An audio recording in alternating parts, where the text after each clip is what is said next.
எல்லா சபைகளிலும் இப்படிப்பட்ட ஒரு புஸ்தகம் விசுவாச அறிக்கை அப்படின்னு இருக்குமான்னு பாருங்க. சில சிஎஸ்ஐ சபைகள்லாம் விசுவாச பிரமாணம் சொல்லுவாங்க. நம்ம வந்து விசுவாச அறிக்கைன்னு சொல்லி சொல்றோம். என்னன்னா, நான் என்ன நம்புறேன், நான் ரசிக்கப்பட்டிருக்கேன், நான் என்ன நம்புறேன். ஏன் கடவுள் இருக்காரா?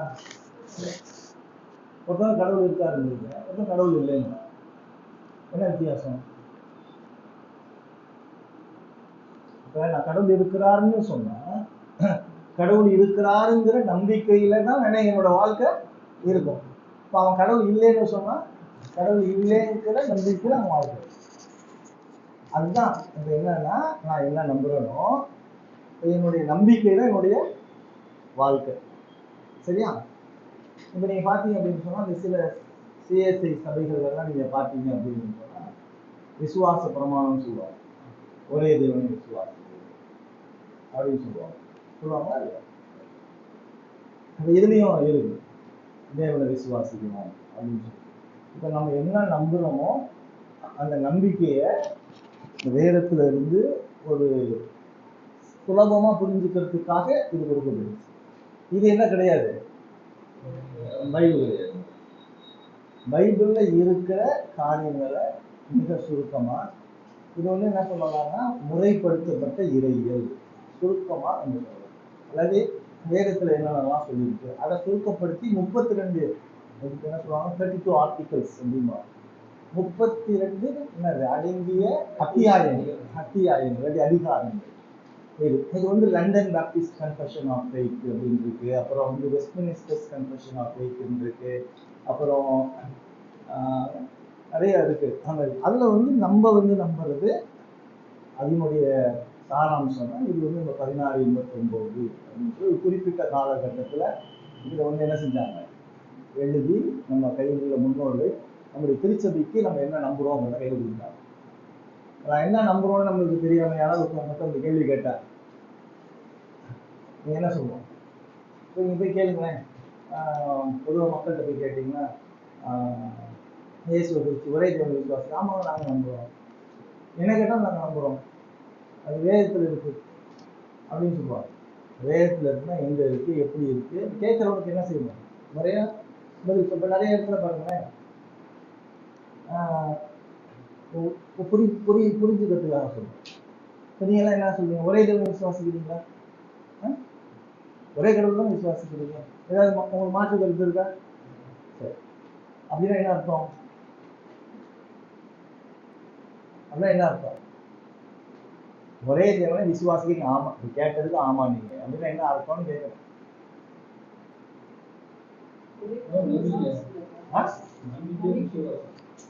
ஒரே கடவுள்னு நம்புறீங்களா அப்படின்னு என்ன அர்த்தம்? ஒருத்தர் தான் இருக்காரு, ஒரே கடவுள் தான் இருக்காரு.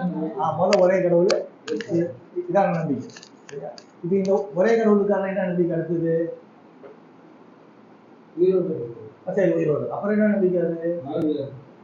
அப்புறம் என்ன நம்பிக்கை? அவர் தான் உலகத்தை நடத்துறாரு. நம்பிக்கை இருக்கா? இருக்கு. அவர் தான் இந்த உலகத்தை படைச்சார். சரியா? யாரை படைச்சார்? முதல்ல ஆதாம் ஏவாளை. இப்ப ஆதாம் ஏவாளால இந்த முழு உலகம் உண்டானுச்சா இல்லையா? ஆமா தானே? அவங்க எல்லாரும் ஒரே லட்சத்துல தோட்டம் பண்ணாரு, ஆமாவா இல்லையா? இதுதானே? அவங்க எல்லாரும் ஒரே லட்சத்தினால தோன்றது. அப்ப இந்த உலகம் யார் மூலமா உண்டாச்சு? ஒரே கடவுள். அந்த கடவுள் ஆதாம் ஏவாளை படிச்சார், அவங்கள தேவசாயில படிச்சார். அப்ப அவங்க ஒரே லட்சத்தினால தோன்ற பண்ணார். அவங்களாலதான் இந்த முழு உலகமும் இருக்கு. அப்ப என்ன கிடையாது, வேற கடவுள் கிடையாது, வேற கடவுள். இதான் நம்பிக்கை. அப்ப இந்த உலகத்துல இருக்கவங்க எல்லாம் யாருனால படைக்கப்பட்டவங்க? ஒரே. அப்ப இந்த உலகத்துல இருக்க மனுஷங்க யாரு? கடவுளுடைய பிள்ளைங்க. அவங்க எல்லாருக்குள்ள என்ன இருக்கு? தேவ சாயம் இருக்கா இல்லையா? கரெக்டா? இதெல்லாம் நீங்க நம்புறீங்களா? ஆமா தானே? ஆமாவா இல்லையா? ஆமா. ஜாதி பார்க்குறீங்களா? இப்ப பேசு. ஆமா வருது என்ன கட்டுக்கலாம் எல்லாம் கரெக்டாக தான் சொல்லி இவ்வளோ இதே எனக்கு சத்தம் தான்.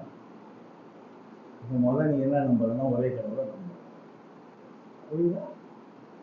ஒரே கடவுளை நம்புனா எல்லாரும் கடவுளால படைக்கப்பட்டோம்னா எல்லாரையும் ஒன்னா தானே பார்க்கணும். அப்படியே நீ வித்தியாசப்படுற. அடிப்படையே நீங்க என்னவா இருக்கீங்க? அடிப்படையே தப்பு. அப்படியே நீங்க என்ன செய்யப்படல?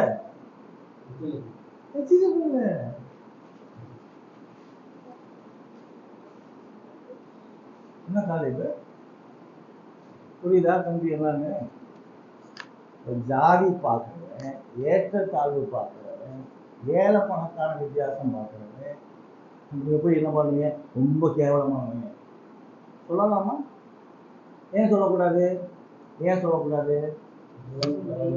அவங்களுக்கு கடவுளால நம்ம யாரு? அப்ப நம்மளுக்கு ஒண்ணு தானே. ஏன் உங்களுக்கு வித்தியாசம்? இப்ப ஒரே கடவுளை நம்புறோம்னு சொல்றாங்க. நம்மளுக்குள்ள என்ன இருக்கக்கூடாது? பிரிவினை இருக்கு. என்ன பிரிவினை இருக்கக்கூடாது? அவன் வேற சாதி, நம்ம வேற அப்படின்றது. இதெல்லாம் சபையில என்ன செய்யணும்? சொல்லிக் கொடுக்கணும். இப்படிதான் நம்ம இப்ப இப்ப இப்ப உங்களுக்குள்ள பிள்ளைங்க இருக்குன்னு வச்சுக்கோங்க. உங்களுக்குள்ள பிள்ளைங்க இருக்கு. இப்ப கல்யாணம் பண்ற வயசுல ஜஸ்டின் இருக்கான். இந்த கல்யாணம் பண்ற வயசுல இல்லாட்டி ஆண்டி பசங்க கல்யாணம் பண்ற வயசுல அமைதியா இருக்கும். நம்ம கல்யாணம் பண்ற வயசுல பிள்ளைங்க இருக்காங்க. இவங்கெல்லாம் வர்றப்ப என்ன சொல்லி வளர்க்கணும்? கடவுள் ஒரே கடவுளை நம்புறோம். அவரால் தான் எல்லாரும் உண்டாயிருவாங்க. எல்லாரும் கடவுளால் படைக்கப்பட்டவங்க. ஆகவே என்ன தெரியாது? ஜாதி மதம் குலம் கோத்திரம் எதுவும் கிடையாது. நீ பார்க்கறத பார்த்தா என்ன பார்க்குற? நீங்க பார்க்குறீங்களா? நீங்க பார்த்துருக்கீங்களா? மறியல பார்க்கல, பார்க்கறது கிடையாது. பார்த்ததும் கிடையாது. பார்க்க போறதும் இல்லை, கிடையாது. அப்படி இருந்தால் நாங்கள் போதிக்க முடியுமா? நான் போதிக்கிறதுக்கு என்ன இல்லை, தகுதியை இழந்துறேன். இப்ப இத மாதிரியான கொள்கைகளை என்ன செய்யுது? சுருக்கமா இந்த புஸ்தகம் போடுது. அப்ப இன்னைக்கு உலகம் எவ்வளவு வேறுபட்டு எல்லாருக்குள்ளயும் போட்டி, பொறாமை, சண்டை, பிரச்சனை இருந்துகிட்டே இருக்கா இல்லையா? வித்தியாசமா இருக்கா இல்லையா? இந்த காலிங்கானே, அந்த நகருக்கானே, இதெல்லாம் பாவமா இல்லையா? புரியுதா? அதெல்லாம் மாத்துறது எது? வேதம் எல்லாரும் ஒன்றாங்க. விசுவாச அறிக்கைகளுக்கு இந்த மாதிரியான உண்மைகளை கற்றுத்தர்றது இன்னொன்னு சொல்றோம். இது ஒரு புரிதலுக்காக சொல்றோம். இப்ப நம்ம எல்லாரும் என்ன சொல்லியாச்சு? இந்த உலகத்துல என்ன கிடையாது? ஒரே கடவுள் தான், வேற கடவுள் கிடையாது. முதல் விஷயம் அது. இந்த உலகத்துல எல்லாரும் ஈக்குவல், எல்லாரும் சமம். இது நல்லா புரிஞ்சுக்கீங்க. இது எந்த கட்சியாலும் எடுத்து போட முடியாது. அந்த கட்சிக்கு பேர் என்ன கட்சி? ஜாதி கட்சி. புரியுதா? அவன் நம்மளை காப்பாற்ற முடியாது. சுவிசேஷம் மட்டும்தான் காப்பாற்றும். வேதம் மட்டும்தான் காப்பாற்றும். அப்போ வேதம் முக்கியம். இப்ப ஒண்ணு கத்துக்கிட்டோமா? ஒரே கடவுள். இப்ப இன்னொன்னு சொல்லிட்டாரு, கேட்டதுனால அப்படின்னு சொல்றதுனால. இப்ப கடவுள் எப்படி படைச்சாரு மனுஷனை? தேவசாரி. அப்புறம் எப்படி படைச்சாரு? ஆணும் பெண்ணுமாங்க. ஆணு பெண்ணு. அப்ப ரெண்டு தான். அப்ப நடுப்புற ஒண்ணு இல்ல. அப்படியே நடுப்புற ஒண்ணு இல்லைன்னா என்ன அர்த்தம்? திருநங்கை அப்படிதான் கிடையாது. புரியுதா? டிரான்ஸ்ஜெண்டர் அப்படின்னு சொல்றாங்கல்ல. அவன் ஆம்பளையாலும் பொம்பளையா மாறிட்டான். அவன் ஆம்பளை தான், அது பொம்பளை தான். ஏன்னா கடவுளுடைய படைப்புல என்ன கிடையாது? மூன்றாம் பாலினம்ங்கிறது கிடையாது. அதை நம்ம நம்புறது இல்ல. அது அவன் பாவத்தினால செய்யுது. அதனால நீங்க வந்து மூன்றாம் பாலினம் சொல்லக்கூடாது. ஒண்ணு அவன் சொல்ல, அவன் சொல்ல. சரியா? இப்ப இந்த ஒரே எவ்வளவு அழகா கற்றுக் கொடுக்கணும். அடுத்தது எப்படி படிச்சாரு? ஆணு பெண்ணு படிச்சாரு. இப்ப ரெண்டு பேரும் எப்படி படிச்சாரு? தேவசாயில படிச்சார். ஒரு சின்ன வித்தியாசம். அவன் முன்னால படிச்சார், பின்னால படிச்சார். இவனுக்கு அதிகாரம் கொடுத்தார், இவருக்கு கீழ்ப்படுதல் கொடுத்தார். ஆனா 2 பேரும் ஒண்ணுதான். சரியா? இப்ப 2 பேரும் தேவசாயில தானே படைச்சார். புருஷன் பொண்டாட்டி அடிக்கலாமா? அடிக்கலாமா? அடிக்கலாமா கூடாது? என்ன பெரிய சத்தமா சொல்லுமா? நீ அடிவாங்க கூடாது. புரியுதா? நீதான் அடிச்சு போறிய. புரியுதா?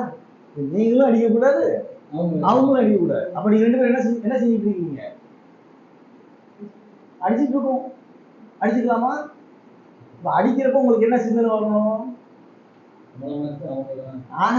தேவசாய் நம்மள மாதிரி தான் அவங்களும் இல்ல, தேவசாயல். கடவுள் அவங்கள படைச்சிருக்காரு. இப்ப கடவுள் அவங்கள படைச்சதுனால நம்ம என்ன செய்யக்கூடாது? அவங்கள கடவுளுடைய பிள்ளையை நம்ம என்ன செய்யக்கூடாது? தொடக்கூடாது. இப்ப கடவுளுடைய பிள்ளை கெட்ட வார்த்தையில வையக்கூடாது. நீங்க நல்லா தெரிஞ்சுக்கல, கெட்ட வார்த்தை தான் வீட்டுக்குள்ளதான். ஆனா நீ விசுவாசி. போடா வாடான்னு பேசுவியா? பேச மாட்டியா? சரி. கெட்ட வார்த்தை பேசுவியா? அப்ப போயிட்டு இதெல்லாம் இது எனக்கு என்ன கற்று தருது வேதம்? வேதம் ஒரே தேவன் கற்று தருது. இப்போ ஒரே தேவன் தான் எனக்குள்ள என்ன நம்பிக்கை இருக்கணும்? இந்த சிந்தனை தான் இருக்கும். இப்போ ஒரே தேவன் தானே சொல்லி நம்மளுக்கு படைச்சாரு. இப்போ ஒரே தேவன் ஒரு ஆணை ஒரு பெண்ணை தானே படைச்சாரு. அப்ப எதுக்கு 2 கல்யாணம்? எதுக்கு வப்பாட்டி? எதுக்கு சின்ன வீடு? தப்பா இல்லையா? புரியுதா? ஒருத்தருக்கு ஒருத்தி தானே படிச்சாரு. ஒரே கடவுள் தானே, ஒருத்தருக்கு ஒருத்தி தானே படிச்சாரு. அப்ப அந்த இடத்துல நீங்க என்ன செய்வீங்க? அதை அப்படி மாறுறப்ப நீங்க கொள்கைய மீறுவீங்க. மாட்டிக்கிட்டீங்களா? பாருங்க, இப்ப பாவம் வந்துகிட்டே இருக்கு பாருங்க. இந்த ஒரே தேவனை சொல்றப்ப பாவம் வந்துகிட்டே இருக்கா. இப்ப பாருங்க, இப்போ ஆணும் பெண்ணு தான் படிச்சாரு. இப்ப யாரை கல்யாணம் பண்ணணும்? ஆணு எத்தனை பொண்ணு? ஒரே. ஆணு என்ன செய்யக்கூடாது? பொண்ணு என்ன செய்யக்கூடாது? புரியுதா? இப்ப நீங்க இதெல்லாம் வந்துருச்சா? ஆணு கல்யாணம் பண்றது, பொண்ணு கல்யாணம் வந்துருச்சா? பாவமா இல்லையா? அதுதான் சொல்றாரு. ரோமர் 1 படிச்சு பார்த்தீங்கன்னா சொல்றாரு, தேவன் அவர்களை இப்படி செய்யறதுனால அவர்களை இழிவான இச்சை ரோகங்களுக்கு ஒப்பு கொடுத்தார். அவன் மட்டும் அப்படிதான் இருப்பான். அவனுக்கு புரிஞ்சு போச்சுன்னு அர்த்தம். அவன் எங்க போயிருவான்? நரகம் தான் போயிடுவான். ஏன்னா நீ கடவுள் ஏற்படுத்தின முறைய. சரி, இப்ப இதுல பாருங்க, ஒரே கடவுள் தான் உலகத்தை படிச்சாரா? இது யாரோட உலகம்? இப்ப நீங்க எப்படி வாழ்றீங்க? அப்ப பிரச்சனை வருமா வராதா? இந்த வீட்டுக்குள்ள ஒரு உட்காந்துருவோம். இந்த வீட்டுக்குள்ள இவ்வளவுதான் உங்களுக்கு லிமிட். அந்த ரூம்குள்ளேயும் போக முடியாது, இந்த ரூம்குள்ளேயும் போக முடியாது, இங்கேயும் போக முடியாது. அங்க போறீங்கன்னு வச்சுக்கீங்க, எதுக்கு அங்க போறீங்கன்னு வந்து கேட்பான். புரியுதா? அதான் விஷயம். ஏன்னா இது யார் வீடு இல்லை, ஏன் வீடு இல்லை. அது மாதிரி இந்த உலகத்துல கடவுள் நம்மளை வாழ்றதுக்கு இடம் கொடுத்துருக்காரு. அவர் சொல்றபடிதான் என்ன செய்யணும்? உங்க இஷ்டத்துக்கு வாழ. புரியுதா? புரியுது. இப்ப நீங்க எல்லாம் எப்படி வாழ்ந்துட்டு இருக்கீங்க? நம்ம இஷ்டத்துக்கு வாழ. அப்ப நீங்க ரசிக்க போட்டிருக்கீங்களா? இல்ல. அப்ப புரியுதா? இப்ப பிரச்சனை அப்படியே வந்துகிட்டே இருக்கும். நீங்க ஒண்ணு கை வைக்க இப்ப நம்மளுடைய ரட்சிப்பு தான் பாதிப்பாகிட்டே இருக்கும். ஏன்னா என் இஷ்டத்துக்கு வாழலாமா? என் இஷ்டத்துக்கு வாழ முடியாது. என் இஷ்டத்துக்கு வாழலா நான் என்னையே அழிச்சுக்கணும். ஒரு சட்டம் ஒண்ணு. இந்த இந்திய தேசத்துல நீங்க இருக்கணும்னா இந்திய குடியுரிமை பெற்றுக்கணும், ஆதார் கார்டு பெற்றிருக்கணும். சரியா? அது மாத்திரம் இல்ல, இந்திய அரசியல் சட்ட அமைப்பை கொண்டிருக்கணும். உங்களுக்கு அரசியல் சட்ட அமைப்பு என்ன நம்மளுக்கு தெரியுமா? தெரியாது. ஆனா கோர்ட்டுக்குள்ள போனீங்கன்னு வச்சுக்கோங்க, இதன்படி உன்னை ஜெயில போடுறேன். எதன்படி போடுறீங்க நம்மளுக்கு தான் தெரியாது. இப்ப தெரிஞ்சாதானே அது வாதிட முடியும். அப்ப ஒரு சட்டம் தெரிஞ்சாதானே இந்த உலகத்துல ஒழுங்கா வாழ முடியும். அத மாதிரி ஒரு சட்டம் தான் இது.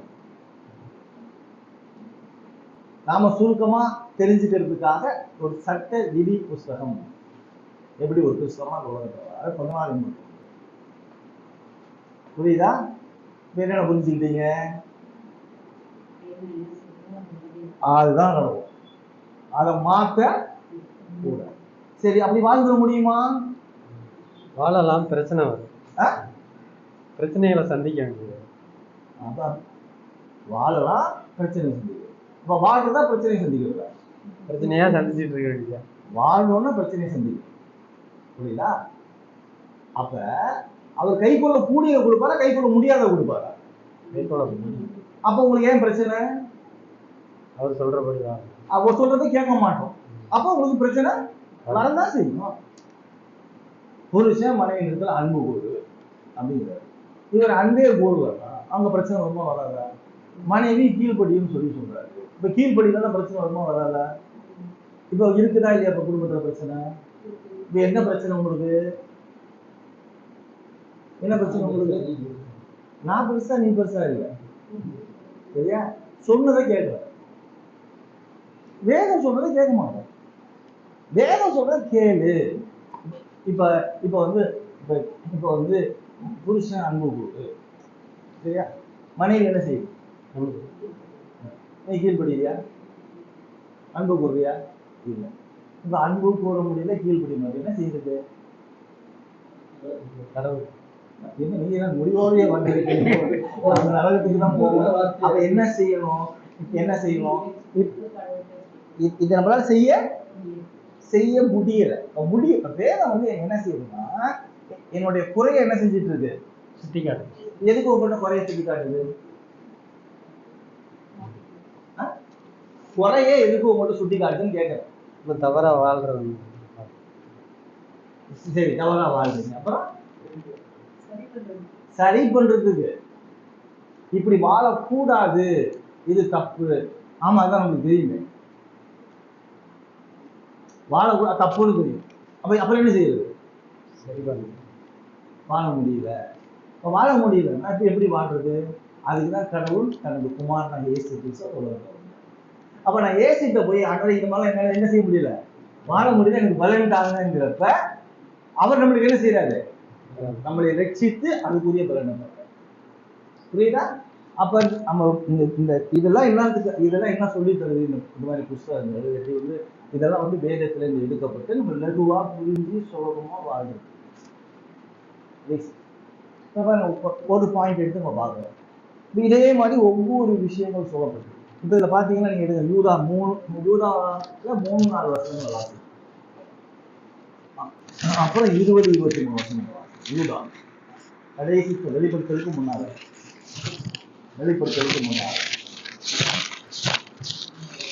3ஆவது வருஷமும் 4ஆவது வருஷமும் 20ஆம் வருஷமும் 23ஆம் வருஷமும் வாசி.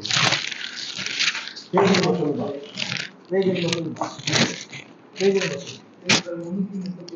332 புதிய ஏற்பாடு பின்னால லாஸ்ட் பின்னால 332வது பின்னால வாசி.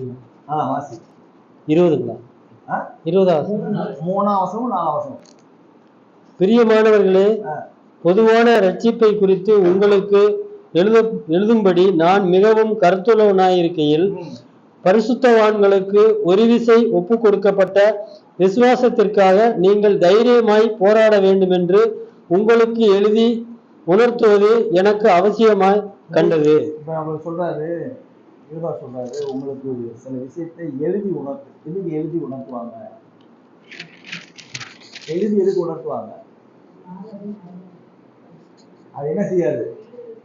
எழுதுனதுதான் மாற்ற முடியும். பேச்சு என்ன செஞ்சிடலாம்? மாத்திடலாம். எழுதுனது என்ன செய்ய முடியாது? அதுக்குதான் பத்திரம் போடணும். இப்ப நமக்கு பத்திரம் வேறு. இப்ப அவர் என்ன சொல்றாரு? ஒரு விசை உங்களுக்கு ஒப்புவிக்கப்பட்ட விசுவாசத்துக்காக. உங்களுக்கு ஒரு விஷயம் சொல்லி கொடுத்துருக்கோம்ல, நம்பிக்கையை குறிச்சு. அந்த நம்பிக்கைக்காக நீ என்ன செய்யணும்? தைரியமா. அப்படின்னு என்ன அர்த்தம்? போராடினா என்ன அர்த்தம்? இப்போ போராடினா என்ன அர்த்தம்? அவங்க புரியுற மாதிரி சொல்லுவாங்க. பக்கத்து வீட்டுக்காரன் வந்து இங்க வந்துக்கிட்டு இது வரைக்கும் என் இடம் இருக்கு, ஆனா நம்ம பத்திரம் சொல்றது இல்லை இல்லையா இடம் சொல்லி அவன் சொன்ன இல்லை ஏன் இடம் சொல்லி கடற்கடான்னு வீட்டுக்கு வந்து என்ன செய்வீங்க? என்ன செய்வீங்க? அது காட்டு நீ அப்படி செய்வ. உள்ளுக்குள்ள வந்தாலும் என்ன வீட்டுக்குள்ள வர்ற, யாரு இருக்கா கேட்போமா கேட்க மாட்டோமா? அதுக்கப்புறம் நீ சட்டத்தை கொண்டு போய் பேப்பரை கொண்டு போய் காட்டுவ. எடுப்பா அடிச்சுவோம். என்ன வீட்டுக்குள்ள வர்ற, யார் வீடு இருந்துச்ச? இதான இயல்பு. இப்ப இந்த ஸ்பிரிட் உங்களுக்கு இல்ல. புரியுதா? எந்த பசங்க அப்படியா பக்கத்து எடுத்துட்டு வர நம்ம போவிய அம்மாவுக்கு தெரியுங்களா? சண்டை போடியா முத. நம்பிக்கைக்காக உயிரை கொடுக்கணும், நம்பிக்கைக்காக வாழணும். நம்பிக்கை தான் வாழ்க்கை. வாழ்க்கையில நம்ம நம்பிக்கையின் அடிப்படையில வாழணும். என்னோட நம்பிக்கை நான் பரலோகம் போறேன், என்னுடைய நம்பிக்கை கிறிஸ்து, என்னோட நம்பிக்கை இயேசு உயிரோட இல்லை, நான் செத்தா உயிரோட எழுந்திருப்பேங்கிற ஒரு நம்பிக்கை. ஆகையும் சாவை குறிஞ்சு எனக்கு பிரச்சனை இல்லை. சாவை அன்றா தூள் பரத்துறான்னு போனோம்னா ஒரு விஷயம் உங்களுக்கு ஒப்புவிக்கப்பட்ட விசுவாசத்துக்காக கோலையா போராடுன்னு சொல்லல. தைரியமான என்னது? பயப்படாம சொல்லு. நீங்க ஆண்டவர் இப்படியே பேசுவாங்க. ஆம்பளை மாதிரி பேசு, ஷார்ப்பா பேசணும், பேசுறது தைரியமா பேசணும். அவ்வளவுதான். உண்மைக்கு பொய்ய எவ்வளவு தைரியமா சொல்லணும்னா இல்லையா? நான் இயேசுவ வானத்துல பார்த்தேன், இவ்வளவு பொய் சொன்னா நீ என்ன அப்படியா அப்படிங்கிற மண்டையில அடிச்சிருக்கோம். நான் வானத்துல பார்த்தேன். எங்க பார்த்தேன்? அவர் சொல்றாரு மனுஷன் அவர் காணக்கூடாதவர். கடவுளை ஒருத்தர் பவுல் திருப்பி சொல்றான், அவர் பார்த்தாரு, பவுல் பார்த்தாரு, நாங்க இனிமேட்டுக்கு அவர் மாம்சத்தின்படி அறியோம் அப்படின்னு சொல்றாரு. கொரிந்தியர்கள் சொல்றாரு, இனிமேட்டு நாங்க மாம்சத்தின்படி கடவுளை பார்க்க முடியும். இனிமேட்டு எந்த மனுஷனும் கடவுளை மாம்சத்தின்படி பார்க்க முடியும். கடவுளை ஒரு மனுஷன் பார்க்கணும் வேதத்தின் மூலமா பார்க்கணும். வேதம் இல்லாம கடவுளை பார்க்க முடியும். அதனாலதான் வேதம் வேதம் வேதம். புரியுதா? நாங்க பிரசங்கத்துல என்ன சொல்லி கொடுத்தோம்? அந்த வேதத்துலதான் யாரை காட்டணும்? மக்களுக்கு இயேசுவை காட்டணும். எழுதப்பட்டதுல இருந்து இயேசுவை காட்டணும். அதனால சொல்றாங்க, ஒரு விஷயம் உங்களுக்கு ஒப்புவிக்கப்பட்ட விசுவாசத்துக்காக தைரியமா என்ன செய்ய சண்டை போடு அப்படின்னு. அப்ப அடுத்த வருஷம் 20, 23 வருஷம் வாசி. 4ஆம் வருஷம் வாசிச்சது.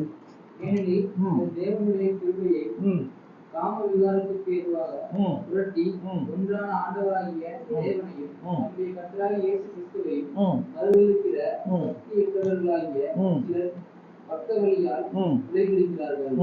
அவர்கள் இந்த ஆக்கினிக்குள்ளானவர்கள் என்று பூர்வத்திலே எழுதியிருக்கிறது. போதும். பாருங்க, அதே மாதிரி பாத்தீங்கன்னா 2 பேதுரு எழுதுங்க. 2 பேதுரு 2ஆம் அதிகாரத்துல 2, 3 1, 2, 3 வசனங்களை வாசிங்க. எப்படி இவங்க இருப்பாங்க அப்படின்னு சொல்றாரு பாருங்க. வாசி. கள்ள தீர்க்கதரிசிகளும் ஜனங்களுக்குள்ளே இருந்தார். எடுத்தீங்களா? கள்ள தீர்க்கதரிசிகளும் ஜனங்களுக்குள்ளே இருந்தார். அப்படியே உங்களுக்குள்ளும் கள்ள போதகர்கள்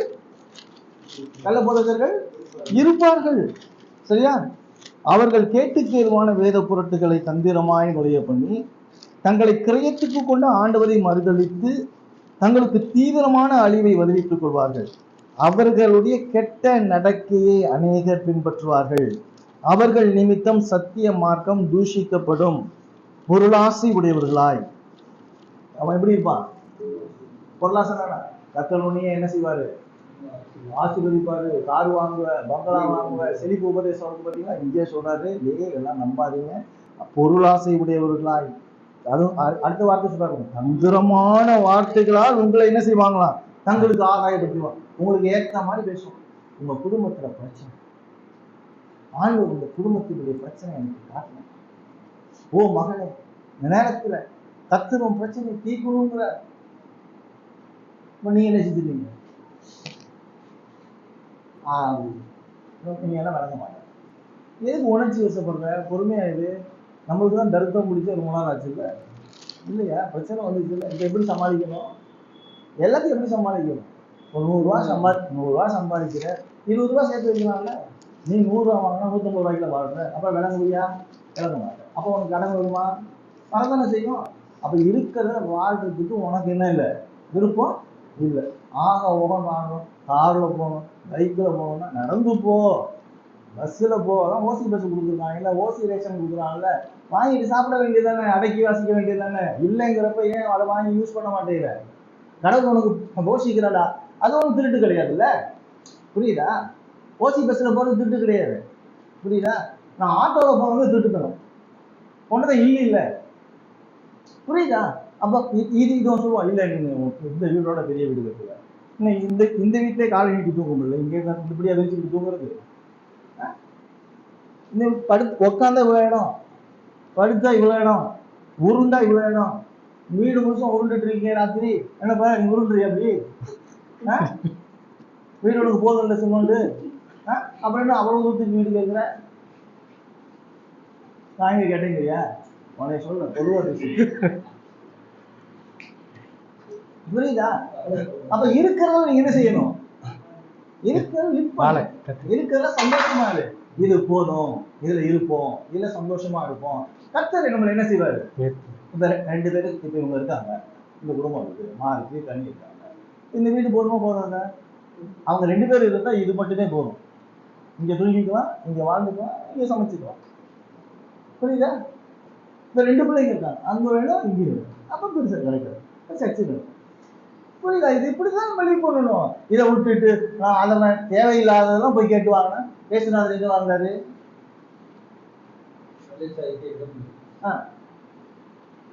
உங்களுக்கு தலைசாகி இடம் இருக்கா? இருக்கா இல்லையா? நீங்க ஏசுனாரு கூட பெரியாளா இல்லையா? இல்லையா? அவர் பேசுனாருக்கு தூங்குறதுக்கு வீடு இல்லைங்கிற. வானத்தையும் பூமியும் படைச்ச கடவுள் இந்த உலகத்துல வாழ்ந்தப்ப தலைசாய்க்கிறது இடம் இல்லை. ஏன் வாழ்ந்து காட்டுறாரு ஏசுனாரு. இப்படி நானே எப்படி வாழ்றேன் பாரு. நம்மளாம் எப்படி வாழ்றோம்னு பார்க்கிறோம். பரிசெய்ய சரி செய்ய இதுக்கெல்லாம் தான் இந்த விசுவாசம் இருக்கிறது. இதெல்லாம் இருக்காது. சத்தியத்தின்படி வாழு. இதை சொல்லி கொடுத்துருக்கோம். இதன் அடிப்படையில் வாழு. இதுக்காக போறாரு, ஆசைப்படாத. நம்மளுக்கு இந்த ஊர் இது ஒன்று சொல்லுமா? உனக்கு சொல்லணும். ஆமாங்க, இந்த உலகம் நம்மளுக்கு சொந்தமா இல்ல. நம்ம வீடு எங்க இருக்கு? வேதர் என்ன சொல்றாரு? நம்ம இந்த உலகத்துல என்னன்னு சொல்றாரு? அந்நியரும் பரதேசி என்னது? பரதேசி பயிலன்னு சொன்னா கோவம் வருதா இல்லையா? வருது. அப்ப நீங்க இந்த ஊருக்கு உள்ளவங்க. அதனால இந்த ஊர்ல என்ன செஞ்சுட்டு இருக்க? சொத்து சேர்த்து இங்க வாங்கணும், அங்க வாங்கணும், வீடு எத்தனை சென்ட் வாங்கலாம் அப்படின்னு பார்த்துட்டு இருக்கேன். இந்த சென்ட்டே நம்மளுக்கு வேற இல்லை. அந்த சென்ட் எல்லாம் மேல இருக்கு. புரியல? அப்ப அதை நினைச்சு வாழ்றப்ப இது என்னவா இருக்காது? இந்த புரிதல் தாங்க கிறிஸ்தவங்கிறது. புரிதல். நம்மளுக்கு ஆண்டு சொல்றாரு, சாப்பிடுறதுக்கும் கொடுக்கறதுக்கும் தூங்குறதுக்கும் இது இருந்துச்சுன்னா என்னது போதுமா? நீ எத்தனை வேலை சாப்பிடுறப்பா? கோடீஸ்வரர். இந்தியால நிறைய பேருக்கு எல்லாம் இல்ல, ஒரு நேரம் எலி தின்னுட்டு இருக்காங்க. நீ எலி தின்ல, அப்ப நீ கோடீஸ்வரனா இல்லையா? எலி தின்றவனோட கம்பேர் பண்ண அந்த வீட்டுக்கு நாங்க பார்த்தோம், நம்ம யாரு? அவன் இன்னொருத்தவன் பார்த்தானா அவன் யாரு? கடவுள் நம்மளை வச்சிருக்கிறத மன ரம்மியமா சந்தோஷமா கடவுளுக்கு கொடுக்கும். இந்த உலக வாழ்க்கை எப்படின்னா, இந்த உலக வாழ்க்கை நல்லா புரிஞ்சுங்க. நான் வாழணும், நான் வாழணும், என் மனைவி வாழணும், என் பிள்ளை வாழணும், என்னை சுத்தி இருக்கவங்க. புரியுதா? என்னை சுத்தி இருக்கவங்களுக்கும் நான் உதவி செஞ்சு வாழணும். அதெல்லாம் பேசுவோம். எனக்காக மட்டும் வாழ்ற முடியாது. நீ வந்து தசமமாக மட்டும் கொடுத்துட்டீங்கன்னா அது இல்லை வாழ்க்கை. தசமமாகத்தை தாண்டி நீ கொடுக்கணும். நீ சபையில் இருக்கிற ஏழைக்கு நீ உதவி செய்யணும். அப்பதான் அவனும் சாப்பிடணும்ல. அப்ப நான் நல்லா சாப்பிடுறேன், நான் என்னை குறைச்சிக்கிட்டா அவனுக்கு நல்லா சாப்பிடுவான்ல. அப்ப நான் என் பிள்ளை படிக்குது, அவன் பிள்ளை படிக்கல, இப்ப நான் சபைக்கு வரப்ப அவனையும் சேர்த்து படிக்க வைக்கலாம்ல. அதுக்கு தான் நான் எனக்கு வேலை கொடுத்துருக்காரு. எனக்கு ஒரு நல்ல திறமை இருக்கணும். அந்த திறமையை நான் பயன்படுத்தி பணமாக்கி நம்ம என்ன செய்யலாம்? 4 பேர் வாழ வைக்கலாம்ல. இப்ப 4 பேர் வாழ்றப்ப சுத்தி இருக்கணும், நம்மளை பார்ப்பாங்க. எப்படி பார்க்கறாங்க? இதான் ஆதி திருச்சபையில வந்துச்சு. ஆதி திருச்சபையில எல்லாரும் என்ன செஞ்சாங்க? நம்மளுக்கு புரியதெல்லாம் கொண்டாந்து கொடுத்தாங்க. எதுக்காக கொடுத்தாங்க? சபையில் இருக்க மக்கள் எல்லாம் சாப்பிடணும், வளரணும். அவன் தனது பசியை பட்டினியை கூட பார்க்கல, எல்லாரும் வாழணும். இந்த சிந்தனை இதெல்லாம் நம்மளுக்கு எது கற்றுத்தருது அப்படின்னு சொன்னா விசுவாசம். இது ஒவ்வொரு ஆர்டிகளும் நீங்க படிச்சு பார்த்தீங்கன்னா அது சொல்லுது. இதுல ஷார்ட்டான சில விஷயங்கள் சொல்றேன். எதுக்கு இந்த விசுவாச அறிக்கை? இந்த விசுவாச அறிக்கை அப்படின்னு சொன்னா இறையியல் கொள்கைகள் அடங்கியது. இறையியல் கொள்கைகள் அப்படின்னு சொன்னால தெரியும். இந்த கொள்கைங்கிறப்ப நிறைய நேரத்துல என்னமோ ஒரு புதுசா அப்படின்னு நினைக்கிறோம். கொள்கை அப்படின்னு சொன்னா நான் என்னத்தை நம்புறேன். என்னத்தை நம்புவீங்க நீங்க? வேதத்தை நம்புவீங்க. வேதத்தை நீங்க நம்புறீங்கன்னா வேதத்துல இருக்கிற என்னது? உண்மை. சங்கீதம் 119, 160 சொல்லுது, உமது வேதம் சமூலமும் சத்தியம். அப்ப நான் என்ன நம்புறேன்? உண்மையை நம்புறேன். அந்த உண்மைக்கு பேர் தான் என்னது? கொள்கை. ஏன்னா அந்த உண்மையின் அடிப்படையில நான் என்ன செய்யறேன்? இந்த உலகத்துல வாழ்றேன். அதுதான் கொள்கை. புரியுதா? இப்ப டாக்டரின் அப்படின்னு சொன்னா உண்மையின்படி வாழ்தல். புரியுதா? இது அவனுக்கு ஒரு கொள்கை, இவனுக்கு ஒரு கொள்கை. வேதம் ஒரே ஒரு கொள்கை தான். வேதத்துல பல கொள்கையெல்லாம் கிடையாது. அந்த கொள்கைகளினுடைய சுருக்கத்தை இந்த 16:89 விசுவாச அறிக்கை நமக்கு கொடுக்குது. அப்ப அதுதான் அவங்க சொல்றாரு, இது இறையியல் கொள்கைகள் அடங்கிய ஒரு சிறிய புஸ்தகம், வேதாகம கொள்கை அடங்கிய ஒரு புஸ்தகம். விசுவாசிகள் நம்ம என்ன செய்யணும்? கொள்கையின் அடிப்படையில வாழணும். நீங்க அப்போஸ்தலர் 2ஆம் அதிகாரம் 42ஆம் வசனம் என்ன சொல்லுங்க பார்ப்போம். பைபிளை திறக்காம தான். சொல்லுங்க. 42 என்னது? அவர்கள் அப்போஸ்தலருடைய உபதேசத்திலும் அந்யோன்யத்திலும் அப்பம் ஜெபத்திலும் உறுதியாய். இதான் ஃபண்டமெண்டல் திங். அப்போஸ்தலர்கள் என்ன சொன்னாங்களோ, இப்ப அப்போஸ்தலர்கள் யார்கிட்ட கேட்டு சொன்னாங்க? இயேசுகிட்ட கேட்டு சொன்னாங்க. இயேசு யார்கிட்ட கேட்டு சொன்னாரு? பிதாவான கடவுள்கிட்ட கேட்டு சொன்னார். சரியா? இப்ப பிதாவான கடவுள் சொன்னாரு. அவர் இயேசு நான் சொல்றப்ப சொல்லுவார் தெரியுமா? நான் ஒன்றும் சுயமா பேசல, என் பிதாவானவர் சொல்றதா நான் உங்களுக்கு சொல்றேன். அப்ப இயேசு சொல்றாரு, நான் உங்களுக்கு சொல்றேன், நீங்க இப்ப தாங்க மாட்டீங்க, நான் போறேன், தேற்றவாளனை அனுப்புறேன், அவர் உங்களுக்கு எல்லாத்தையும் ஞாபகப்படுத்துவாரு. அப்ப வேதத்தை எழுதுறாங்க. அந்த அப்போஸ்தலர்கள் சொன்னதெல்லாம் இயேசு சொல்றாரு. அப்ப இயேசு சொன்னதுதான் பைபிள். அப்ப அந்த பைபிள்ல இருக்கிற கொள்கை தான் இது. இப்ப என்ன சொல்லியிருக்கு? அப்போஸ்தலருடைய உபதேசம். அப்போஸ்தலருடைய உபதேசம்னா இயேசுடைய போதனை. அப்ப இயேசுடைய போதனையின் அடிப்படையில நான் வாழணும். அதுதான் விசுவாசம். இப்ப நாலு பாயிண்ட் சொல்லியிருக்காங்க. ஒண்ணு அப்போஸ்தலருடைய உபதேசம், அப்புறம் அந்யோன்யம், அப்பம் விட்டுதல், அப்புறம் ஜெபம். இதை நீங்க ஒழுங்கா செய்யணும். சரி சரி. ஒழுங்கா நீங்களாம் ஒழுங்கா ஜெபம் பண்றீங்களா? நீங்களும் ஒழுங்கா ஜெபம் பண்றீங்களா? ஆமா இல்லைன்னு சொல்லுங்க. ஒழுங்கா ஜெபம் பண்றது கிடையாது இல்லையா? ஒழுங்கா ஜெபம் பண்ணலாம் நீங்க ரட்சிக்கப்படுறதுன்னு அர்த்தம்.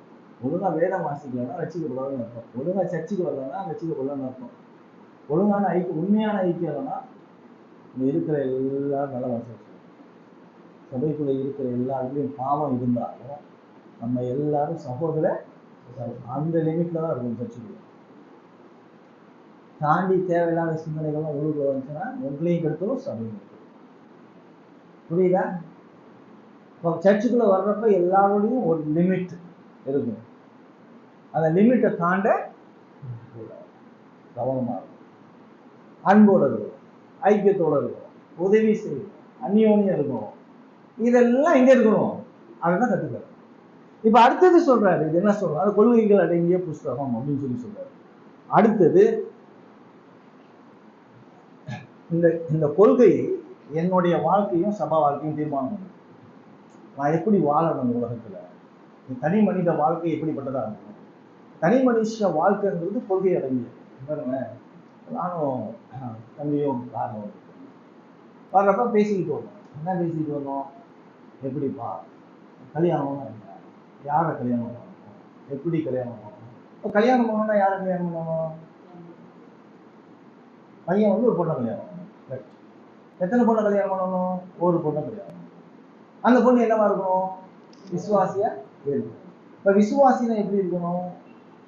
மனம் திருப்பி இயேசு கிறிஸ்துவோடைய சிலுவை மரணம் உயிர்த்தெழுதலை விசுவாசிக்கணும். அதுக்கு தன்னை என்ன செய்யணும்? ஒப்பு கொடுக்கணும். அப்ப அந்த பொண்ணு என்ன செய்யணும்? வேதத்துக்கு கீழ்ப்படியணும். அப்ப வேதத்துக்கு கீழ்ப்படிச்சா ரெண்டு பேரும் கீழ்ப்படியறவங்க என்ன செய்யணும்? இது தனி மனித வாழ்க்கை. இப்ப எங்க வாழணும்? இவர் எங்க வாழணும்? இவர் திருச்சபையில இடத்துல வாழ முடியுமா? வாழ முடியாது. ஏன் திருச்சபை முக்கியம்? கடவுள் ஏற்படுத்தணும். இந்த சபையோட தலை யாரு? இயேசு. அப்ப இயேசு தலையோட சரீரம் இணைஞ்சிருந்தாலும் நம்ம ஒழுங்கா இருக்க முடியும். தலை இருந்து தனியா சரீரம் இருக்குமா? இருக்காது. அப்ப சபையோட இணைஞ்சிருந்தாதானே வாழ முடியும். அப்ப சபையோட இருக்கணும். சபையை நீங்க மிஸ் பண்ணீங்க, ஞாயிற்றுக்கிழமை நீங்க சர்ச்சுக்கு வரலன்னு வச்சுங்க, நீங்க வந்து தலையோட இணைஞ்சு அப்படின்னு என்ன அர்த்தம்? அப்படி இருக்குமா? தலை தனியா முண்டை தனியா இருக்குமா? இல்ல. அப்படின்னு என்ன அர்த்தம்? நீங்க வச்சுக்கல. சபையை நிராகரிச்சுன்னா, சபை வேணாம்னு சொன்னா, கடவுள் ஏற்படுத்துற திருச்சபையில் நீங்க இல்லைன்னா உங்களுக்கு ஆபத்து. அதுவும் எப்படி இருக்கணும் அதான் சொல்றாரு. எல்லா சபையிலும் நீங்க இருக்க முடியாதுல்ல. சபையெல்லாம் நீங்க வந்து போர்டர், சர்ச் வந்து போர்டர். அங்க போனோடனே அல்லேலூயா அல்லேலூயா அல்லேலூயா எதுக்குடா சொல்ற? ஆமென் ஆமென். எதுக்கு சொல்லணும், என்னத்துக்கு சொல்லணும், விஷயம் இருக்கா இல்லையா? அங்க போனோன்னா அவன் சொல்றபடி ஆடுறது கிடையாது, வேதம் சொல்றபடி ஆடணும். அப்ப உங்களுக்குலாம் என்ன இருக்கணும்? இந்த சர்ச்சில் இருக்கீங்கன்னா, நான் இப்ப பிரசங்கம் பண்ணனா இல்லையா? பிரசங்கம் பண்ணதுல கரெக்டா வேதத்திலேருந்து பண்றாரான்னு நீங்க பார்க்கணுமா இல்லையா? அதுக்கு தானே சர்ச்சுக்காக விசுவாசி. நான் பாட்டுக்கு ஏதாவது சொல்லணும் அல்லேலூயா அல்லேலூயான்னு, நீ மக்கள்னு அர்த்தம். நீ மக்கள்னு என்ன அர்த்தம்? நீ ரசிக்கப்படலன்னு அர்த்தம். அவ்வளவுதான் விஷயம். திரும்ப திரும்ப ஒரே ஒரு விஷயம் தான். அப்ப அதுக்குதான் இது ரொம்ப முக்கியம். இதன் அடிப்படையில நான் வாழணும். இப்ப யாரை கல்யாணம் பண்ணணும்னு தீர்மானிக்குது, எங்க வேலை பார்க்கணும் தீர்மானிக்குது, இப்ப எப்படி வாழணும்னு தீர்மானிக்குது, என்னுடைய தனிப்பட்ட வாழ்க்கை எப்படி இருக்கும்னு சொல்லி, இது எல்லாமே இந்த படிக்கிறப்ப நம்ம என்ன செய்யலாம், கற்றுக்கொள்ள. அடுத்தது நீங்க பார்த்தீங்க அப்படின்னு சொன்னா, விசுவாச அறிக்கை என்னுடைய நம்பிக்கையை வளர்க்கிறது. அடுத்தது விசுவாச அறிக்கை சபைக்கு எதிரான இல்லாட்டி சத்தியத்துக்கு எதிரான இல்லாட்டி வேதத்துக்கு எதிரான கொள்கைகளை எதிர்க்கிறது. இப்போ பார்த்தீங்க அப்படின்னு சொன்னா நிறைய பேர் சொல்லுவாங்க திருத்துவம் இல்லை அப்படின்னு சொல்ற ஒரு கோஷ்டி, சரியா? அடுத்து இன்னொரு கோஷ்டி என்ன சொல்லுவாங்க, இயேசு பிதாவா இருந்தவர் தான் இயேசுவா வந்தாரு, இயேசுவா இருந்தவர் தான் பரிசுத்தாவே வந்தாரு, இப்ப இயேசுவும் கிடையாது பரிசுத்தாவும் கிடையாது. இது மாதிரி ஒரு கூட்டம். நம்ம என்ன விசுவாசிக்கிறோம்? ஒரே தேவன், அவருக்குள்ள மூன்று ஆழத்துவம் இருக்கிறது, ஆனா ஒரே தேவன் தான். அவருடைய பணிகள் வித்தியாசம். இந்த நம்பிக்கை இது மாதிரி எதிராக வர்ற பெண்டிகாஸ்டல்ஸ் இன்னைக்கு அந்நிய பாஷை இருக்கா இல்லையா? இருக்கா? நாம வேற பாஷை பேசணும், அந்நிய பாஷை, இங்கிலீஷ் பேசுற, தமிழ் பேசுறோம். அந்நிய பாஷை இருக்கா இல்லையா? அந்நிய பாஷை என்னன்னு தெரியுமா இல்லையா? இல்லையா? அது வந்து வேறு மொழி. மொழி எதுக்கு? ஒருத்தருக்கு ஒருத்தவங்க பேசுறது வந்து புரிஞ்சுக்குது. புரிஞ்சாதான் என்ன செய்யப்பட முடியும்? ஐக்கியப்பட. அப்ப புரியாததை பேச என்ன செய்ய முடியாது? ஐக்கியப்பட. அதுதான் விஷயம். மொழி அப்படின்னா என்னன்னா ஐக்கியப்படுவதற்காக கடவுளால் கொடுக்கப்பட்டது. இப்ப அந்தந்த மொழி பேசுறவங்க அவங்க என்ன செஞ்சுவாங்க? ஐக்கியப்படுவாங்க. இப்ப எனக்கு இங்கிலீஷ் தெரிஞ்சா இங்கிலீஷ் பேசுற மக்களோட நான் ஐக்கியப்பட முடியும். சரி, நான் இங்கே உட்காந்துக்கிட்டு நான் ஹிந்தியில பேசினா நீங்க என்ன சொல்லுவீங்க? இன்னும் பேசிட்டு என்ன செய்யாதீங்க, உங்க வேலையை. அதுதான் தப்பு. இப்ப அது இருக்கா இல்லையா? இப்ப இருக்குன்னு சொல்லுவோம், இல்லைன்னு சொல்லுவோம். இப்ப இருக்குன்னு சொல்லுவோம், இல்லைன்னு சொல்லுவோம் அப்படின்னு சொன்னா, இப்ப இந்த வேதம் ரெண்டு சொல்லிச்சுன்னா அவர் என்னவா இருக்க முடியாது? கடவுளா இருக்க முடியாது. ஒண்ணு அவர் இருக்குன்னு சொல்லணும், இல்லைன்னு சொல்லணும். இல்ல எனக்கு ஒரு மாதிரி பேசுவார், உனக்கு ஒரு மாதிரி பேசுவார். அவர் அப்படி உனக்கு ஒரு மாதிரி எனக்கு ஒரு மாதிரி தான் பேசவே மாட்டார், ஒரே மாதிரி தான் பேசுவார். ஏன்னா அவர் சர்வ ஞானம் உள்ள தேவன். அவர் ஒண்ணுதான் பேசுவார். உனக்கு இருக்கு இல்லாட்டி இல்லை, அந்நிய பாஷை இல்லை, அவன் புரியுதா? இப்ப இத மாதிரியான கொள்கைகளை வந்து உங்களுக்கு கற்றுக் கொடுக்குது. சபை வாழ்க்கையில பிரசங்கத்தையும் போதனையும் பிரதானப்படுத்துது. சபை வாழ்க்கையில பிரசங்கம்ங்கிறது ஒண்ணு, போதனை. இப்ப உட்காந்து இப்ப காலையில நான் ப்ரீச் பண்ணேன், அது வந்து பிரசங்கம். இப்ப உட்காந்து நம்ம என்ன செய்யறோம்? சேர்ந்து படிக்கிறோம். ஆராதனையும் சேர்ந்துதான் ஆராதிக்கிறோம். இப்ப சேர்ந்து என்ன செய்யறோம்? இப்ப கேட்கலாம். நீங்க கேள்வி கேட்கலாம்ல, கேட்கிறோமா இல்லையா? இது என்ன உங்களுக்கு தெரியல, இது என்ன சொல்லுது, நம்ம பகிர்ந்துக்கிறோம். அதுக்கு இந்த விசுவாச அறிக்கை ரொம்ப முக்கியமானது. அடுத்தது இந்த சர்ச் இருக்கு, இந்த சபை இருக்குல்ல, இந்த சபைக்கு இந்த வேதம் போதுமானதா போதுமானது இல்லையா அப்படின்னு. அதனாலதான் நம்ம என்ன செய்யறோம்னா, இந்த சபையில நம்ம எல்லாரும், நானும் சேர்ந்து அவரும் சேர்ந்து, இதுக்கு நாங்க அடிமை. எதுக்கு அடிமை? வேதத்துக்கு அடிமை அப்படின்னு சொல்லி சுருக்கமா என்ன செஞ்சிருக்காங்க, நம்ம நம்பிக்கைய சொல்லலாம். அப்ப நம்ம என்ன சொல்றோம்? வேதத்துக்கு அடிமைனா வேதம் எனக்கு அதிகாரம் உள்ளது. வேத அதிகாரம் உள்ளது நம்ம சொல்றோம்ல, வேத அதிகாரம் உள்ளதுன்னு சொல்றேன். அதனாலதான் வேதம் வாசிக்கிறப்ப என்ன செய்யறோம்? ஏந்திரிச்சு நிக்கிறோம். நான் கீழ்படுகிறேன் அப்படின்னு சொல்றேன். நீங்க பெந்தகோஸ்தே சபையில போனீங்க, உட்காந்து பைபிள் வாசிப்பா, ஏந்திரிச்சு பாட்டு பாடுவோம். எல்லா சபைகளும் தான் சொல்றது பொதுவா, சரியா? அப்ப வேத முக்கியத்துவம் வாய்ந்தது. இப்ப வேதம் சபை வாழ்க்கைக்கு என்னுடைய தனிப்பட்ட வாழ்க்கைக்கு ரொம்ப இன்றியமையாதது அது சொல்லுங்க. அடுத்தது ஏற்கனவே நீங்க சொல்றீங்க இந்த விசுவாச அறிக்கை வேதத்துக்கு சமமானது கிடையாது, சும்மா ஷார்ட்டா நம்ம புரிஞ்சுக்கிறதுக்காக கொடுக்கப்படுது. அடுத்தது நம்ம என்ன விசுவாசிக்கிறோங்கிறத விளக்கப்படுத்துவதாக இருக்கிறது. அடுத்தது விசுவாச அறிக்கை நம்ம எல்லாரும் சேர்ந்து என்ன விசுவாசிக்கிறோம், இங்க இருக்கிற எல்லாரும் நம்ம என்னத்தை நம்புறோம் அப்படிங்கிறது எல்லாத்தையும் ஒரே புக்கு தானே இருக்கு, பைபிள் இருக்கு, நம்ம என்ன விசுவாசம் சேர்ந்து தெரிஞ்சுக்கிறதுக்காக கொடுக்கப்படுது. அடுத்தது விசுவாச அறிக்கை கொண்டிருப்பதனால சபையில கலப்பான போதனை என்ன செய்யாது, வராது, கலப்பு வராது, சரியான ட்ரூத் வரும். அடுத்தது விசுவாச அறிக்கை இருந்ததுனால என்ன காத்துக்கொள்ள சபையை காத்துக்கொள்ளும். ஏன்னா யாராவது தவறான போதனைக்குள்ள வழிநடத்தானா நான் என்ன சொல்லுவேன், எனக்கு விசுவாச அறிக்கை தெரிஞ்சிருக்கிறதுனால நான் என்னுடைய நம்பிக்கை இந்த வேதத்தில் இருக்குன்னு சொல்லி தைரியமா சொல்லுவேன். அப்புறம் சபைக்குள்ள தவறான போதனைகள்லாம் பார்த்தீங்கன்னா அது எதிர்க்க முடியும். உங்க ஊர்ல சில போனோம் நீங்க பேசக்கூடாது, நம்பிக்கை என்னோட நம்பிக்கை நான் தைரியமா சொல்லுவேன், அதுக்கு அது முக்கியமானது. அப்ப அடுத்தது போதனை இருக்கான் பார்த்தீங்களா, அவன் சரியா போதிக்கிறானா இல்லையாங்கிறது இதை வச்சு என்ன செஞ்சிடலாம். இப்போ நான் இப்போ இந்த சபை நம்பி இப்போ நான் போதிக்கிறேன். இப்போ போதிக்கிறப்ப உங்களுக்கு என்ன மண்டையில இருக்கணும், இதன் அடிப்படையில போதிக்கிறாரா, சத்தியத்தை மாத்துறாரா, இது வேதத்துல இருக்கிறத சொல்றாரா, அதுக்கு இது சுருக்கமா தெரிஞ்சுக்கிறதுக்காக திரும்ப சொல்றேன், இது வேதம் கிடையாது சரியா, அதுக்காக இது. அடுத்தது எதுக்கு அப்படின்னு சொன்னா